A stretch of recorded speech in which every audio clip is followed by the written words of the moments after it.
السلام علیکم جی. مجھے امید ہے کہ آپ اپنے تمام پیاروں اور اہل خانہ کے ساتھ خیریت کے ساتھ ہوں گے، اور میری دعا ہے کہ اللہ آپ کو خیر و عافیت کے ساتھ رکھے. اس وقت ہمارا ملک جس سانحے سے دوچار ہے، میرا مقصد سیلاب کی تباہ کاریاں اور ان کے بارے میں گفتگو ہے.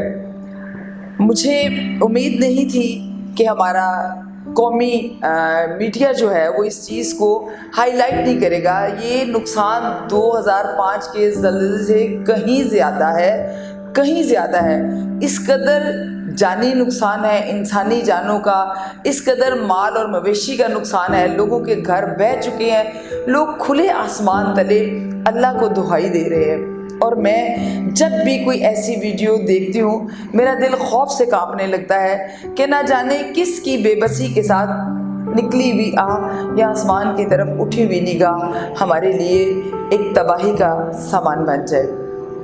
اس لیے کہ اس وقت وہ لوگ ہماری مدد کے منتظر ہیں، لیکن ہم ہیں کہ ہمیں میک ڈونلڈس کے پیزوں اور KFC کے برگرز کے کھانے سے فرصت نہیں ہے، اور اس کے ساتھ ساتھ ہم مہنگائی کا رونا بھی رو رہے ہیں.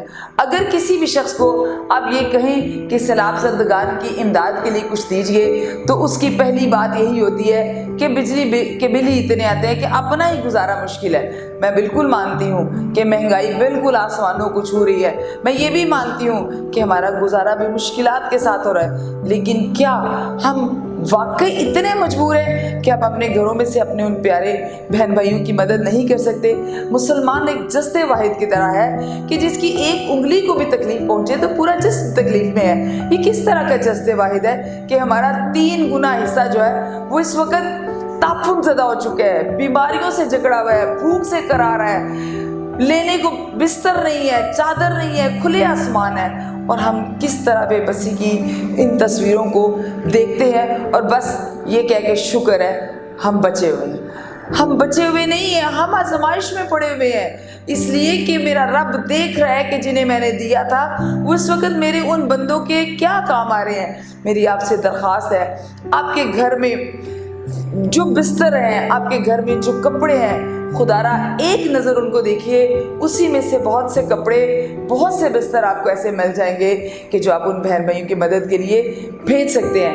ہم نے ZA اسکول سسٹم میں ان سیلاب زدہ بہن بھائیوں کی امداد کے لیے ایک کیمپ کا اہتمام کیا ہے، لیکن خدا را میری آپ سے درخواست ہے کہ جب آپ اللہ کے لیے کوئی چیز نکالنے لگیں تو ایک دفعہ اپنے آپ سے یہ سوال ضرور کر لیجئے گا کہ کیا یہ چیز واقعی اللہ کو دینے کے قابل ہے یا نہیں. کیونکہ آپ اور میں جو کچھ دے رہے ہیں وہ اللہ کے دیے ہوئے میں سے ہی دے رہے ہیں، اس میں ہمارا اپنا کچھ بھی نہیں ہے. اس لیے جب اللہ کے دیے ہوئے میں سے اسی کو واپس کچھ کرنا ہو تو وہ بہترین چیز ہونی چاہیے. اپنے بچوں کو بھی ترغیب دیجئے، اور خود آپ اپنے ساتھیوں کو، اپنے بہن بھائیوں کو، اپنے دوستوں کو ترغیب دیجئے کہ آؤ مل کر ایک ایسی مضبوط دیوار بن جائیں کہ ہمارے یہ بہن بھائی اس دیوار کے پیچھے پناہ لے سکے. دال، چاول، آٹا، پانی، بسکٹ، دودھ، جو کچھ آپ دے سکتے ہیں. اور یہ میں اس لیے کہہ رہی ہوں کہ جو کچھ آپ دے سکتے ہیں، کیونکہ میرا اور آپ کا اللہ یہ بہت بہتر جانتا ہے کہ آپ کیا کچھ دے سکتے ہیں. اسے ہمارے اندر کے تمام حالات اور ہماری نیتوں کا پتہ ہے. آئیے آج کا یہ وقت ہمیں صدا دے رہا ہے کہ اٹھو اور اپنے ان بہن بھائیوں کی مدد کے لیے سینہ تان کر کھڑے ہو جاؤ.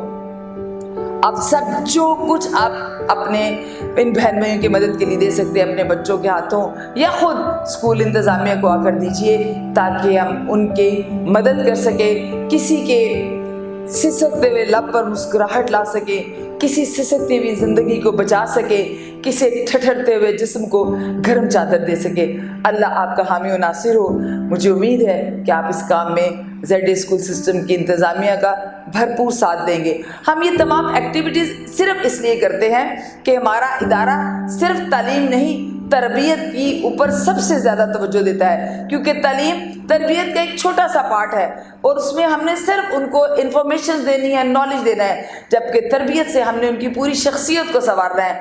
یہ تربیت کا ایک حصہ ہے. ZA اسکول سسٹم اس طرح کی تمام ایکٹیویٹیز میں بڑھ چڑھ کر نہ صرف حصہ لیتا ہے بلکہ اپنے بچوں کو بھی اپنے ساتھ ملاتا ہے تاکہ کل آنے والے کل میں وہ بہترین انسان اور بہترین مسلمان بن سکیں. آپ بحیثیت والدین، ہم بحیثیت اساتذہ جب اپنے رب کے حضور پیش ہوں تو اس بات کا یقین ہو کہ ہمارے سپرد اللہ نے اپنے جو بندے کیے تھے، ہم نے ان کی بہترین تعلیم و تربیت کی. آپ کا بہت شکریہ. Thank you very much.